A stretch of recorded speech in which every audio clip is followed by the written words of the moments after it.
Farmers up and down the country should be really proud of the campaign that has forced the government to rethink the completely short-sighted and ill-thought-out policy that has threatened the future of family farms up and down the country. I congratulate them on the result that they have secured, and I think everybody in this House acknowledges that they have spent an enormous amount of time and energy and anxiety and stress getting to the position that we are now in, and it would have been a lot better if they never had to do that in the first place.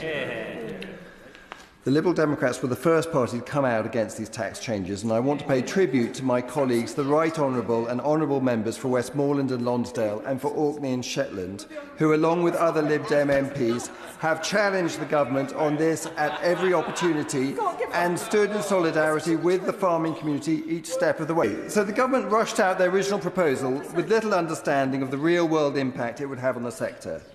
The 14 months of both personal anxiety and business uncertainty will have lasting impacts on many and has hugely eroded trust in this government. And it shouldn't have taken 14 months of anxiety, anger and protesting to make the government see sense. The farming community immediately warned what a detrimental impact this would have in rural communities, and the government should have listened to them earlier. This tax has represented an existential threat to the farming community, threatening to break the chain of family ownership which holds together our countryside through the generations. And it is on top of the wider challenges of the economic environment which farmers are now operating in. On the surface of things, these farming assets are worth a lot. But the reality is that most family farms are operating on incredibly thin margins or are loss-making. Sharp rises in input costs, fuel, feed, fertiliser, labour shortages, national insurance contribution increases and unfairnesses in the supply chain means that nationally the average profit on capital invested in farm businesses is less than 1%. And it's not just the family farm tax which the government has beaten up our farmers with. It's also the sudden and unheralded removal of SFI payments last March.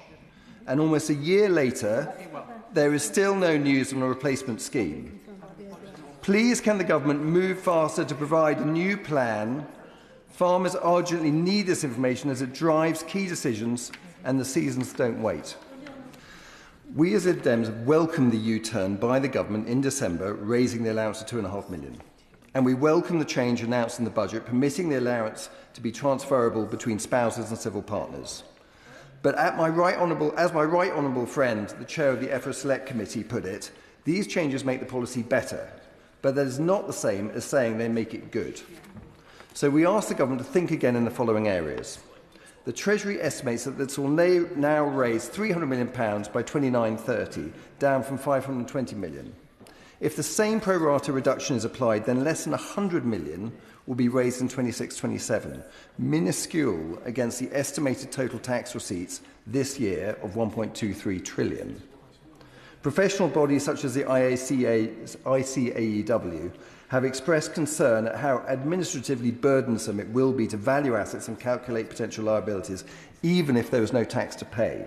So how does the revenue forecast to be raised compare to the cost of administering this new policy? When the government originally announced the planned changes to APR last year, the Chartered Institute of Taxation also suggested introducing transitional gifting rules to support older farmers who have done the logical thing of hanging on to their land, but who are now faced with penalties for doing so. Can ministers please look at ways of alleviating some of this burden for older farmers who have not been able to plan ahead for this change? So we will be voting against Clause 62 because we as a party have consistently voted against the family farm tax and we want it scrapped in its entirety.